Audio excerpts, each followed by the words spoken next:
Good evening, ladies and gentlemen. Let's kick off. Apologies for absence. Apologies from Councillors Truan, Holton and Wilkinson. Are there any declarations of interest? Non-noted. Item B on the agenda, the minutes at pages 3 to 9. Any queries, questions on the actual record? Sign those then.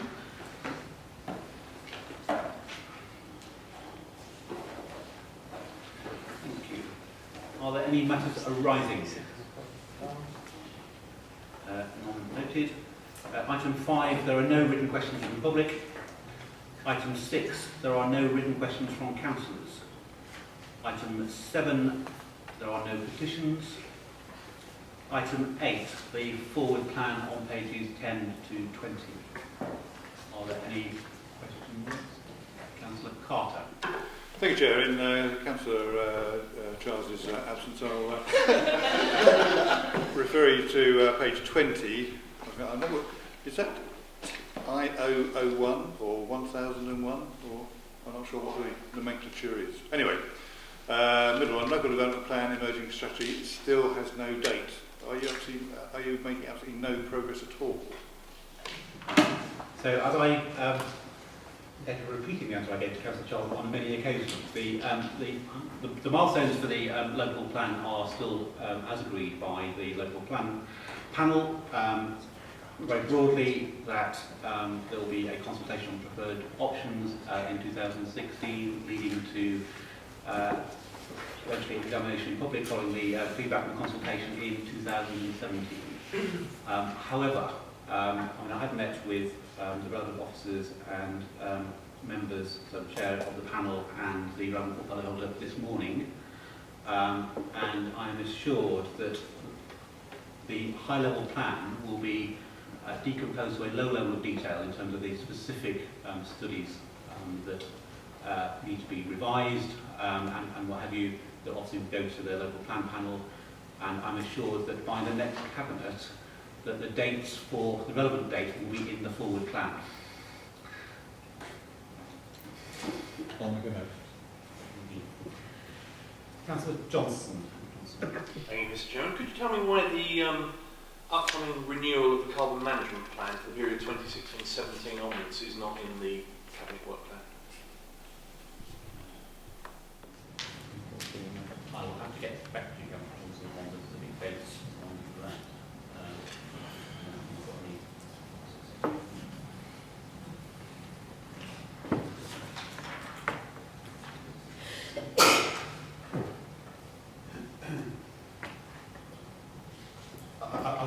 I'll get back to you in terms of what the plan for The plan is. Yes, indeed.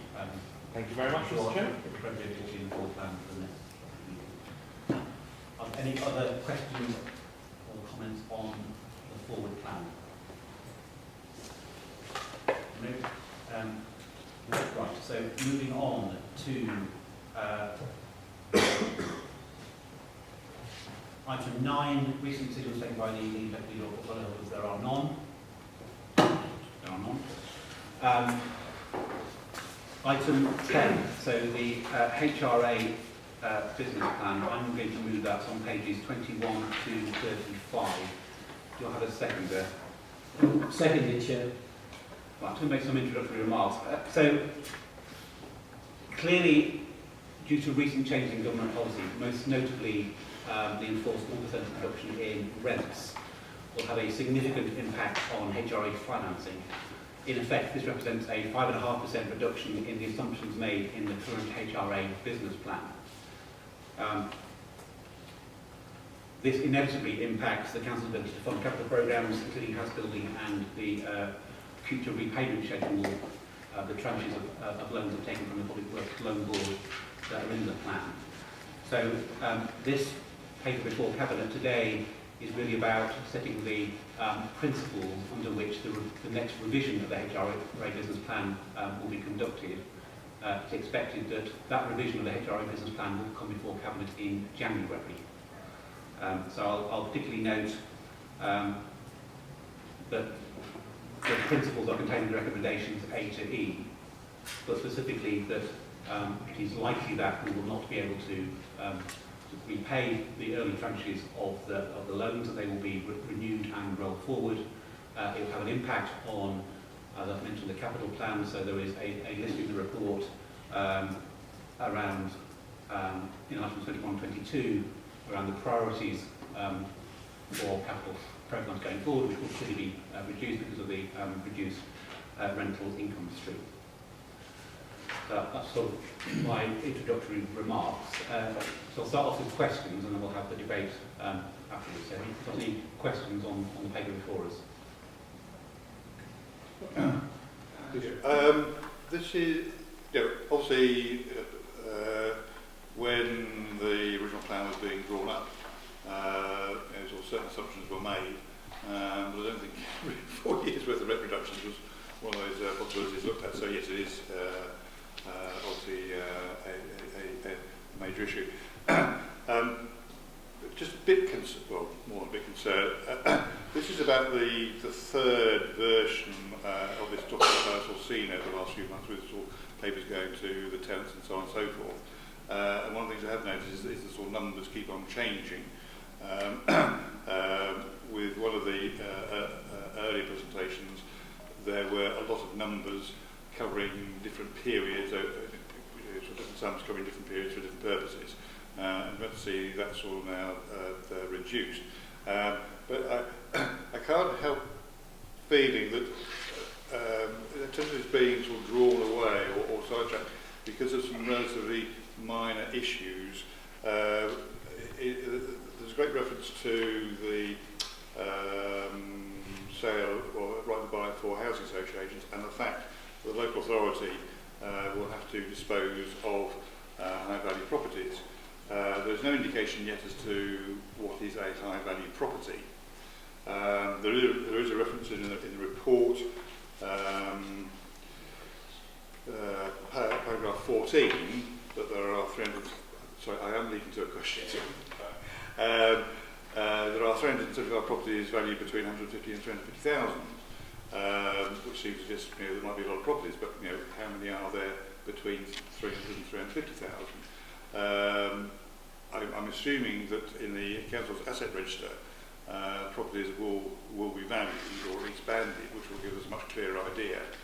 And it's also interesting to ask whether we know how many high-value properties have actually become void in the last 12 months. Actually, sort of give us some idea as to like the impact, because in the overall scheme of things, I don't think this is a major issue we ought to be too concerned about.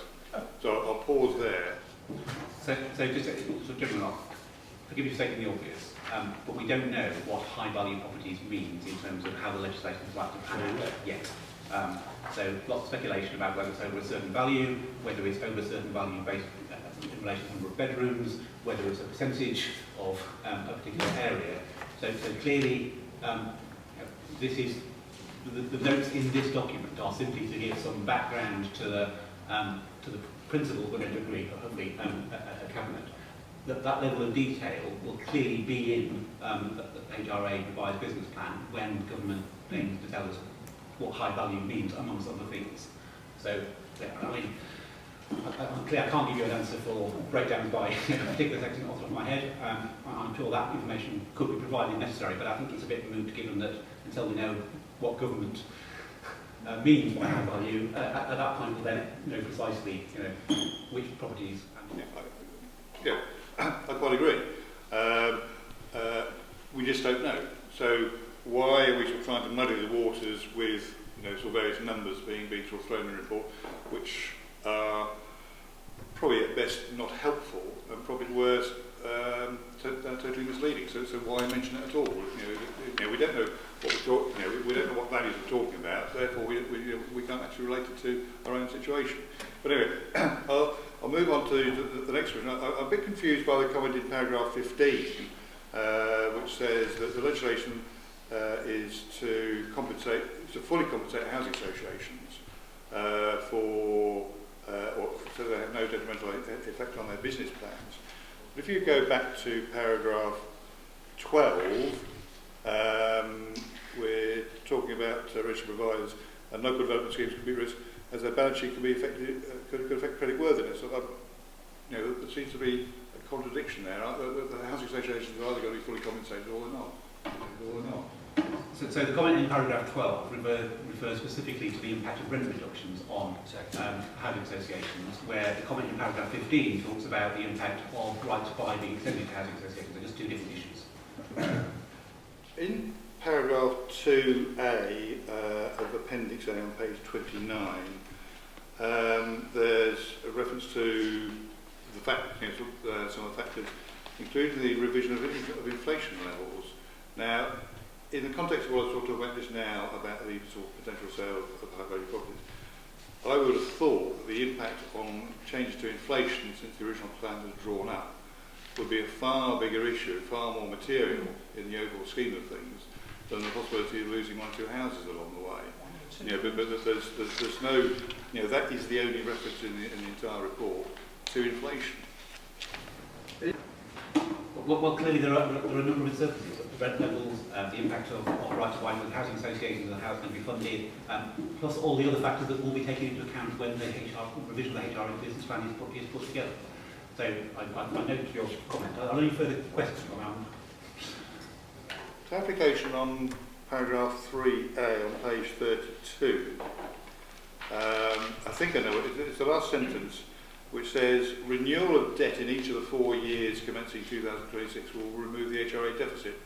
I'm assuming that's renewal of the debt in each of the 4 tranches, or is it sort of just the contextual? Yes, it does refer to the tranches, absolutely.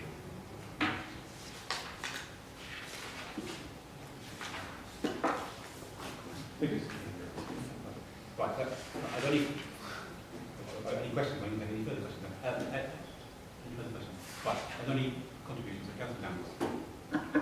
I think what the Conservative councillor should be doing is apologising, not asking questions, Chairperson. It's not a few houses. Houses are being sold. There's the possibility this is going to be an immense disservice to the people of Harlow. Harlow Council housing is going to be confiscated, sold to probably property speculators and rented at twice the amount of money. The money is then going to be given to housing associations who equally are in such an uncertain position that they're not being able to actually continue the programme of house building that they wanted to. It's creating such a period of uncertainty, and Councillor Carter has the audacity to say that there are problems with this report. Well, of course there are problems with the report. The government hasn't actually precisely announced how many council houses. We're speculating about 300 at the moment a year that we will actually have to give away basically, because we're getting no money from them at all. And the disservice to the people of Harlow with this legislation in terms of a housing crisis is absolutely incredible, Chairperson. And glibly it said it only affects a few houses. It fundamentally undermines the financial position of this authority. We've been saddled by a government that gave us £200 million over of debt when we were debt-free as far as our housing was concerned, on the basis that we would have some autonomy, and that's the way it was sold to us. That 200 was to be actually 200 million, was to be paid off over a period of time. Now all that will happen is that some of that debt, when it comes up, will have to be refinanced yet again. And at the time, interest would actually mean over that period of time, instead of a debt of over 200 million, it would be over 300 million that the people in Harlow would actually have to pay when previously we were debt-free. I haven't done the sums yet, but obviously it's going to be a lot more money that will actually have to be paid over a long period of time by the people of Harlow, mortgaging the people of Harlow's futures for many years to come. I'm sure these arguments will be coming up in the next year or two because they're not going to go away.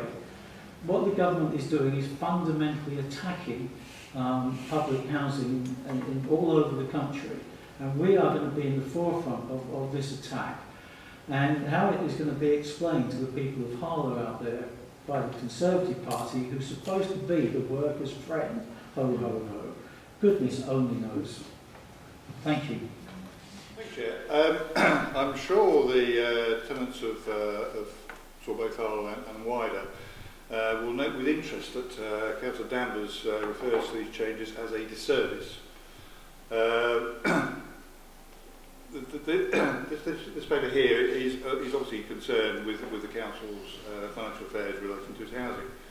But there are 9,500 properties out there who will actually see a rent decrease every year for the next 4 years, which is going to be of great benefit to those people who are tenants and who will become tenants. There will be less effect on those people on benefits, but those people in work, this will be of great and increasing benefit to them over a period, and it'll be such a substantial, be such a widespread thing that it will have an impact on inflation as well, and will help keep down the CPI, which will be of benefit to everybody. So no, I'm not going to apologise to anybody, but I will make sure that people are aware that the administration look on rent reduction as a disservice to the people of Harlow. And I'm afraid once again Councillor Danvers is not getting a grip on his portfolio. He was saying just now that we would have to sell 300 properties a year. We're only talking about a total potential stock of properties of 345 altogether. So we couldn't be disposing of 300 per annum. And it's just typical of the scaremongering that we get from Labour administration. Can I come back on one more point, Chair? Councillor Danvers.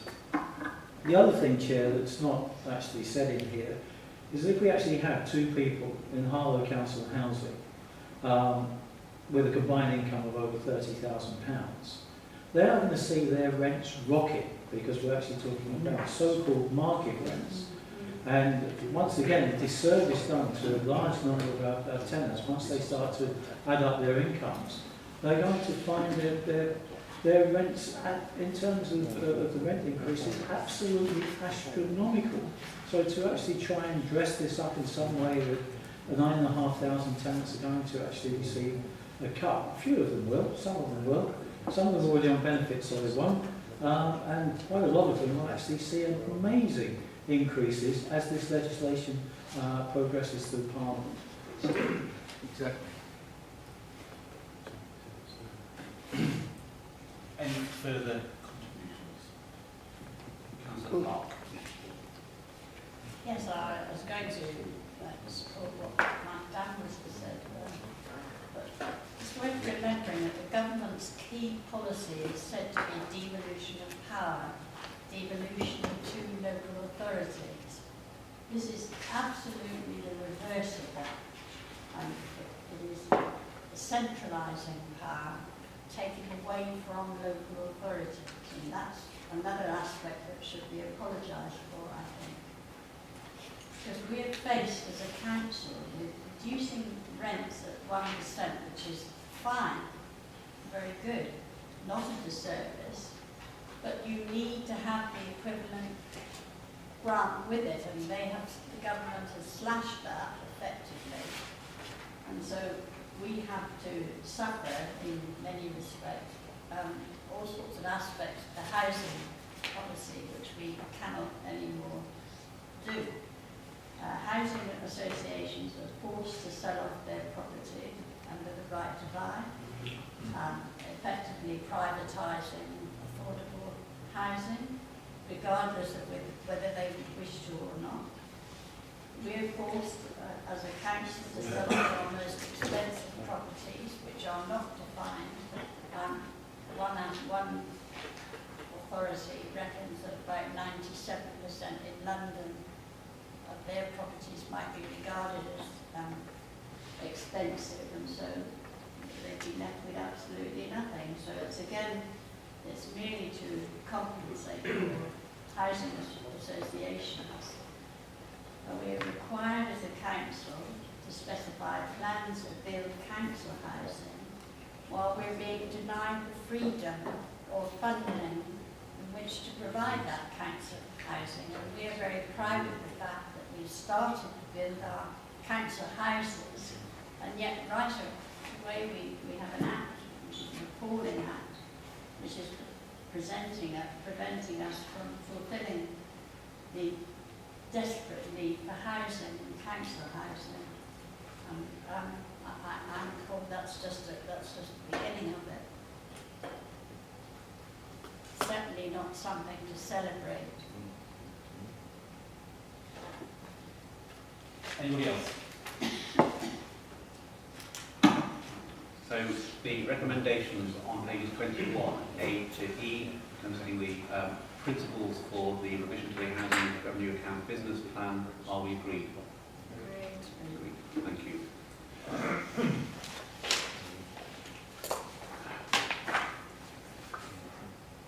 Moving on to item 11, which is the Antisocial Behaviour, Crime and Policing Act 2014 on pages 36 to 54. Who's going to move?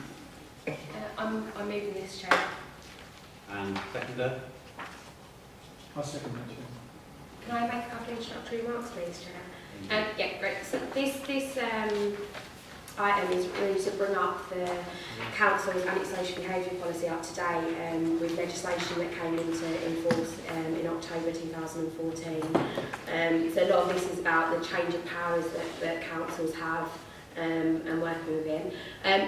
The update to the policy is only just been undertaken due to the pressures caused by the traveller situation in Harlow, due to the huge resources that basically were transferred over there. We weren't able to update this any sooner, but we've done this now. But having said that, as a council, we have been able to use some of the new powers successfully already within the housing department, leading to an eviction. And I think some of these powers could be really positive, and it's looking forward to how we can use them. But it is an acceptance that they've come slightly later than we would have hoped due to pressures of an extreme situation. On any questions on the paper? No questions? Any comments, contributions? Councillor Johnson. Thank you, Mr. Chairman. I think, as the Cabinet member has rightly said, this is tidying up. It's doing what needs to be done so that we can take full force of using the new powers. But I can't let the debate go by without mentioning the community safety team that we've got and the good work that they do. And I know that view shared across the chamber. So can I just put on record our thanks from the opposition's point of view for all the hard work the community safety team have done this year, particularly with regard to the travellers, and the hard work that they continue to do. Absolutely, I'm more than happy to endorse that. Absolutely, and I'm more than happy to endorse that. Any further contributions? So the recommendations on page 36, A and B, are we agreed? Great. Agreed, thank you. So moving on to item 12 on the agenda, communication of committees, working groups, parties and panels. There are none. Then item 13, minutes of panels and working groups, minutes for noting the minutes of the Housing Standards Boards on 14th of July and the 16th of September. So noted. There being no matters of urgent business, is concluded. Thank you, ladies and gentlemen.